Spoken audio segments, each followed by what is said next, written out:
Hello YouTube, this is Morgan, Airspeed Prime here, with my next Avatar fan commentary track video. This one is going to be for Book 2 Earth Episode 13, The Drill. So, if you have other episodes that you want me to do from Korra or Avatar in future commentary tracks, definitely let me know in the comment section below. But to sync up your copy of the episode with this commentary track, what you need to do is, specifically with this one, what I'm watching it on, is I'm going off the Blu-ray version of this episode, so it's a little bit weirdly done on the Blu-ray in that it is treated as being the second part of a two-parter, the Secret of the Fire Nation, the Journey to Ba Sing Se two-parter. So this one doesn't get a proper introduction, it's more treated as like a second part. So the place you want to start your episode off is basically start on the title card. So when you see the white screen that says Book 2 Earth Chapter Episode 13, The Drill, that's the screen that you want to start on, because that's where I'm pressing play from. So as I bring this introduction of the video to an end, what I'm going to do is I'm going to pause, no audio, for about 10 seconds, and then when I speak again after that, that's when I'll hit play, that's when you should hit play. So, bringing the intro to an end here, press play when you hear me speak again after this pause.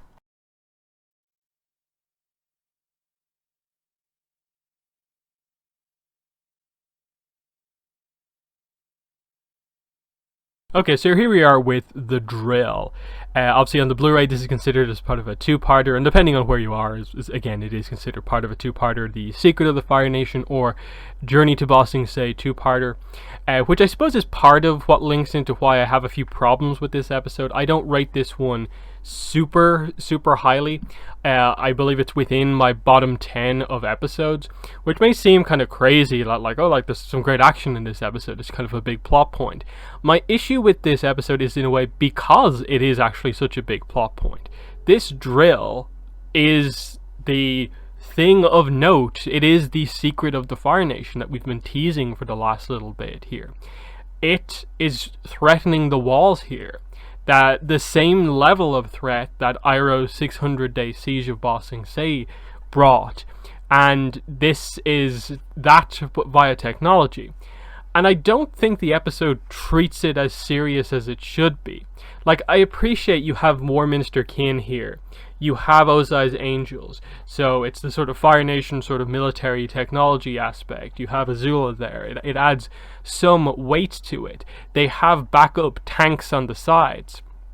But to me, the main issue here is that I don't think it is a big enough force from the Fire Nation to be an honest attempt to properly take Ba Sing Se. And then I think it's pretty fair to say the Earth Kingdom response to this attack is kind of pitiful, which to me doesn't make a lot of sense. Now I know a lot of people will make the point with this episode of, oh, it does make sense because there's a conspiracy within the walls, that the people don't know that there's a war, especially the inner people. But to me, the idea is that the people in charge know about the war. They know it is important to defend the borders of Ba Sing Se, the outer wall of Ba Sing Se, because it is the last free city on Earth. After Omashu falls, it is pretty much the last place, more or less. So why isn't there a huge counterattack against the drill? I get the Terra team as sort of an elite squad, and you have General Sung here be like one of the generals, one of the council, but I don't get his attitude, like, at all, because this is where it comes into the whole idea of, as much as the war is going on, we really don't get a great sense for, like, the scope of the war as it is in Avatar. They talk about it sort of behind the scenes, and you see the results of it in some ways, but you never properly see the engagements between the forces of the Earth Kingdom and the forces of the Fire Nation, really, like, at all. And so this is one of your opportunities to kind of do that. Like, imagine how incredible this episode would have been if it was a proper response from the Earth Kingdom. Full battalions of Earthbenders sent out to attack and counterattack, and the Fire Nation need to call in reinforcements. As it is, it sort of feels like this sort of situation where if they put out about like 50 earthbenders out there on the field, they should have enough earthbending power to just completely redirect the drill. I get it's this crazy powerful thing, but it just feels like it's so like pitiful, the response. This is the Terra squad, and all they do is just kind of stick pillars up against the side of it. Like, there's no sense of like, what if we just collapse the ground underneath it and so like guide it away that way? No, that there's no cleverness to any of it. Now, it allows for like Tylee and May to be extremely skilled and not like they just come in, take out the Terra Triad. But the Terra Triad are meant to be the elite squad. Or is it just a joke? And it's this constant back and forth between, are you treating it serious or not? Because General Sung seems in the end like an idiot, that he basically relinquishes command of the outer walls of Ba Sing Se to Team Avatar, who has just arrived, and basically just backs them up here. I get a lot of the main forces, I suppose, have been taken out by Tylee being a chi blocker here, but it's just, it should have been better done in my mind. And it's always this case of the first part of this episode with its setup of this kind of battlefield always feels like it is in complete contrast to the more like stronger moments from later on. But you know, we get some nice stuff here with like, you know, Iroh and Zuko entering Ba Sing Se. Of course, Jet is also in the episode, and you get to see like Iroh's charm. We saw like, you know, Yin and Hope and so on. And yeah, Smellerbee and Longshot.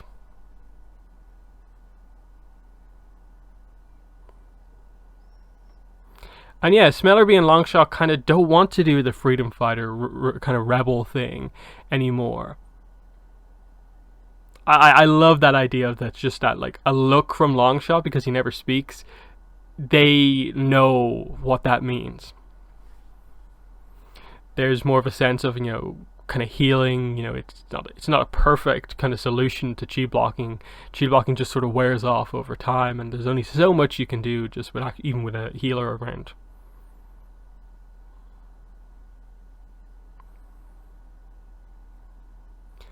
And yeah, you know, there's some clever parts to this, but it's kind of like, why is it just Team Avatar? Like, it's very impressive in this episode that what Team Avatar does. Team Avatar gets to be the strike team. They get to go out and take out the drill and combat directly against Ozai's angels. But the problem is that I think it kind of forgets, in a way, that it's not just Team Avatar versus Ozai's angels. It is a full Fire Nation sort of, you know, battle group in a way here. And then the power scaling, I feel, is a little off here of like, Toph is basically more powerful than an entire battalion of like well-trained, like top of the line, elite Earth Kingdom soldiers. Like, I get she is meant to be one of, if not the best earthbenders in the entire show, but she shouldn't be like the equivalent of 5 to 10 powerful earthbenders, in my mind anyway. And I think there's just a slight danger of them just really making it feel like extraordinarily unrealistic. That the military of the Earth Kingdom, which is the thing keeping the free world intact, is made into a joke here for some reason.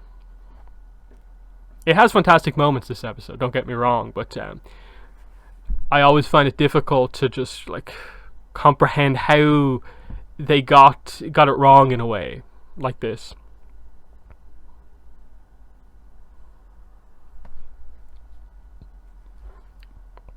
Like, War Mr. Quinn is in this episode, or Kin, whatever way you want to say his name. And obviously the last time we saw him, I believe, was the Northern Air Temple. And that felt like a more serious sort of reaction to the Fire Nation attacking a place. And it felt like an actual proper battle in a way. It was more of, you know, train the villagers type thing. But in this case, you actually have the military of the Earth Kingdom around, and you don't use them enough. And then Team Avatar makes sort of the military of the Fire Nation look a little bit silly, that like they're just able to get in there no problem. You either what you needed to do in this episode is either make this a much smaller thing, not have the like 16 tanks accompanying the drill, and really limit the amount of characters on the Fire Nation side of things, and make it a plot point specifically pointing it out that the Earth Kingdom only has like a very small amount of soldiers and they're not that good. Like, make the fact that General Sung is a little bit of a joke as a leader the serious plot point. But I don't think they do either of those things, and it makes the episode kind of feel weird, like I said. And so Jet sees something in Zuko, like, what if you stuck around with us, joined the group? You seem like the perfect addition to the squad. And here's a nice moment here. How did his tea get hot all of a sudden? And immediately the hatred begins to stir within Jet here. He hates firebenders, all firebenders, regardless of any specifics. That's just how deep it runs for him. It's so sad.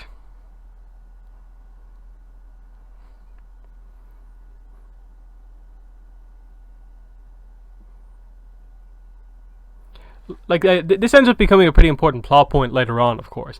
In The Earth King, they use the fact that the drill is just stuck in the walls as the, final kind of confirmation to the king. There is a war going on. The Fire Nation insignia is on this thing. It's stuck in your wall.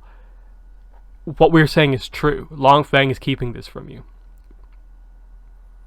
It's a clever plan. Like, you get to see Sokka really be the plan guy very specifically in this episode.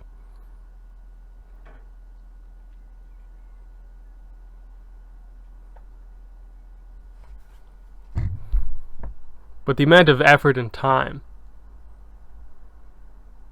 And then, like, they finally cut through and it's like, it slightly moves, but because it's just one of many, like, it's not really doing much.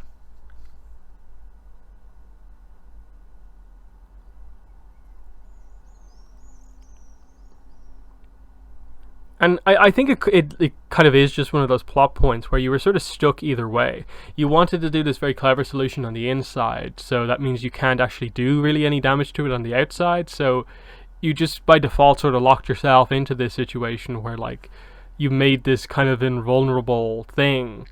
And then I think pretty much anyone who watches the episode, like, if you had a squad of earthbenders, you would have ways to instruct those earthbenders about, like, okay, just earthbend in this specific way as a group, and you will really slow this thing down.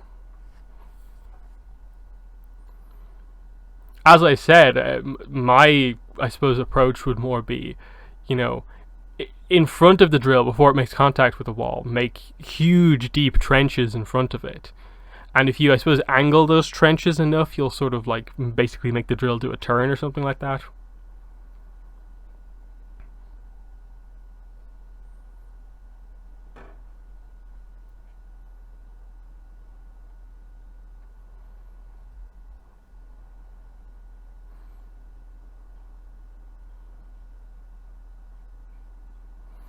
Break their stance, break the drill.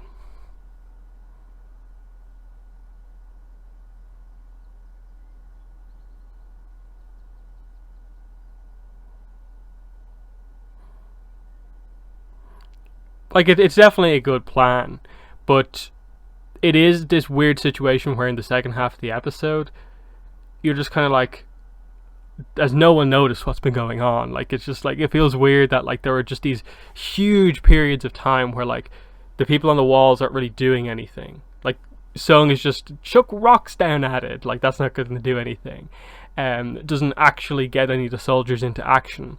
The supporting tanks that are there with the drill just aren't doing anything.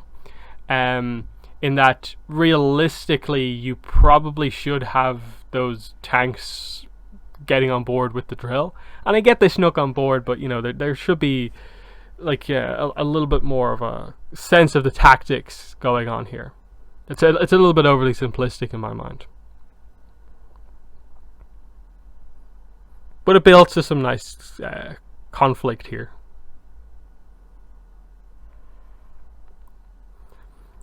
Most notably, like Azula versus Aang here is pretty good.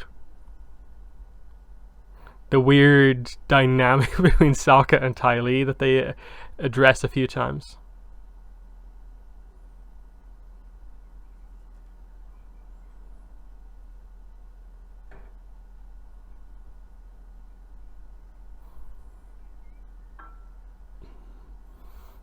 In a way, like, I wish they'd addressed, like, going far beyond this, like, what is the legacy of the drill? Because either way, like, regardless of, like, what way the war went, like, this thing is still there, isn't it, in the wall? Like, how did they get it out?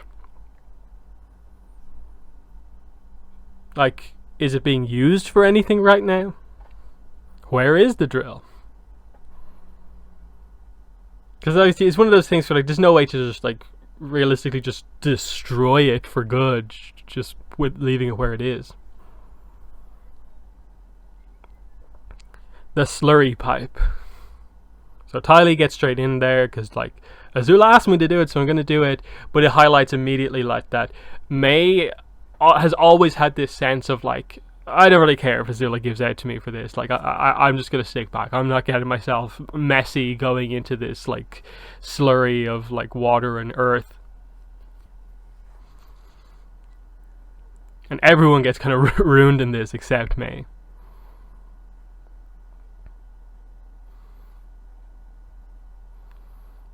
But yeah, the rivalry between, I suppose, Katara and Ty Lee is... They develop it decently well in a few episodes like this. It's nothing too huge, but just the idea of, like, Katara's bending means so much to her. Here is someone she fights a lot of the time who has the ability to sort of temporarily turn that bending off. So you can see the sort of the fear that sort of inspires in Katara. Yeah, and it's very, very dangerous here.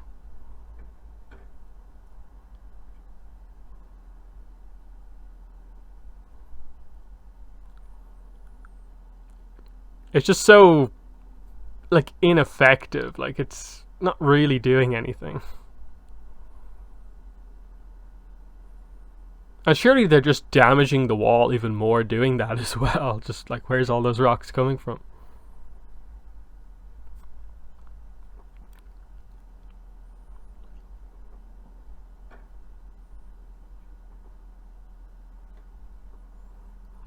I like that banter back and forth between the two of them. And yeah, Katara already has it kind of plugged up, but, like, yep, the two of them together, like, this thing is going to explode. There's the stuff already coming out. X marks the spot. But...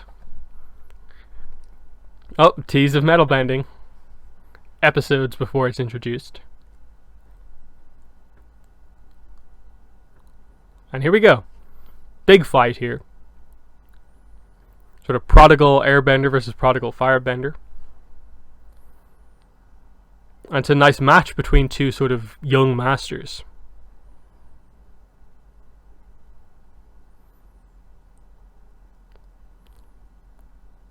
And you get to see Aang kind of, for one of the first times, really using, like, three elements all together in combat.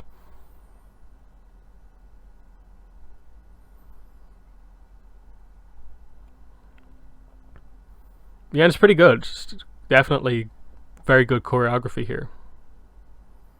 They're not going, like, full on all out, but they definitely include some nice moves in here. Kind of highlights, like, Aang struggling to, like, know the exact way to incorporate earthbending into his style. He sort of encounters the same problem in, like, Crossroads of Destiny and so on, of just maybe being overly reliant of, like, I'll be defensive here, I'll just put up a wall, but the wall isn't strong enough to defend against that attack, and so he gets kind of blown back when he probably would be better just dodging it with airbending. But then he has these sort of counterpoints where he uses the strong style of earthbending very well to push Azula back like that. So, you know, he's beginning to incorporate the style in, but it's not perfect yet. He's not a master earthbender.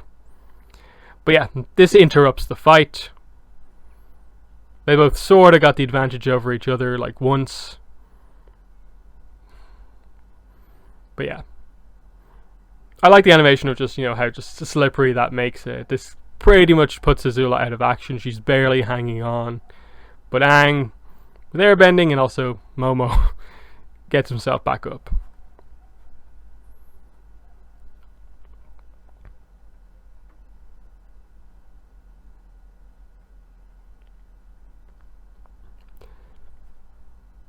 And yeah, he's going to use one of these giant rocks to make the wedge, basically.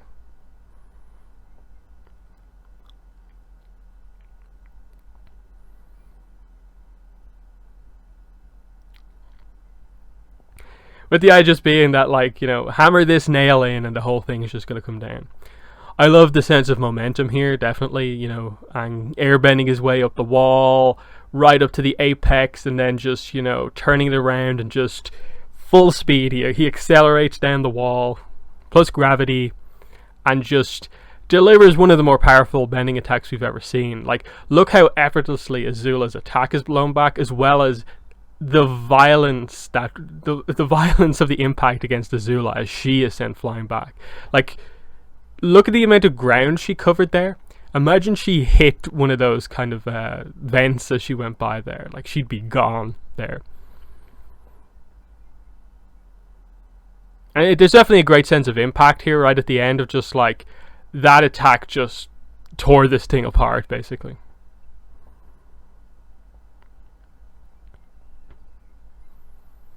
And it's cool to get that sense of achievement and so on, that they won. But it's did you forget about the tanks on the sides? They just stop and it's the battle's over, even though there's still 10-ish tanks filled with firebender soldiers there. And there's just not a great sense of wrap up to this, and that okay, the drill has been taken down, the core attack has failed, but actually no, the drill got through the walls. If you had more enforcements, if there was a little bit more seriousness to the attack almost, this situation here, the battle stopping here, if you had reinforcements, the battle would still be on, because you forced through, and you can, I suppose, still get into Ba Sing Se by going through the drill, basically. So, and yeah, just the immediate turn from join our group to I am now going to investigate you as firebenders, and this is the path that he's going on. He has this chance at peace, which arguably, as we see, Zuko begins to take a little bit more of. Nice to see Iroh getting to meet Hope. Zuko obviously went by them earlier on in Zuko Alone. Aang was then there when Hope was born, and now back again.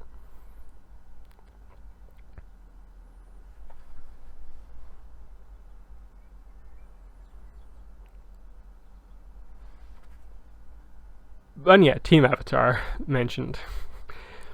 But yeah, the thing with Jet and Zuko, it's kind of interesting just to get that sense of Zuko arguably ends up sort of taking that idea more on board of maybe there is a life for him in the city. More so than even Jet, which I suppose is just the highlight of the character of seeing how just lost in his hatred of firebenders that he ends up getting, that when he's killed without really in a way accomplishing anything, or encountering the people who he's actually angry at. So it's very tragic on Jet's side of things that he can't let the hate go, basically. And of course we see him get captured, of course, and everything that happens. Kind of ends up sort of redeeming himself in the end by helping the team, but that's for the Lao guy discussion, I suppose. But yeah, this is one of those episodes where, while I was pretty critical as we went through it there's still a lot to enjoy in this episode. The fun little scenes with Iroh and Zuko, of just as they make their way into Ba Sing Se, the plot's beginning to sort of interlink here now that basically everyone is in or around Ba Sing Se. So that's quite good. And then I think the drill and the idea of this more action-centric episode on the outsides at the wall is a good idea. I just don't think they thought it through enough, and it created a lot of questions more from a tactical point of view here, kind of military tactics of like, the Earth Kingdom doesn't seem to be treating this as being overly serious, considering the severe lack of like reinforcements and forces that are used here. And then it feels like the Fire Nation kind of badly mismanaged how much troops they needed for this attack as well. As I said at the end, it feels like the tanks were borderline just like treated as being part of the background of this episode, not as like something the characters almost like acknowledged were actually there to a degree. But yeah, that's one of those things where like it's probably the only episode of like the entire franchise that like my criticism comes from a place of just it not making a lot of logical sense within the context of it being like a war. And this being one of the few episodes where it feels like we finally get into that idea of it is a war, but they don't tackle it as well as they should. So kind of a little bit of a missed opportunity, but still very enjoyable, even though I rate it more towards the bottom of my list, because I think it is one of those episodes with some of the most kind of missed opportunities in that sense. It's still very, very enjoyable and has great moments, like the final blow against the drill, like seeing Ozai's Angels versus Team Avatar, and so on. But yeah, that's everything I wanted to say about this episode. In the comments, let me know what your thoughts were, but that's been the video. Thanks for watching, and bye.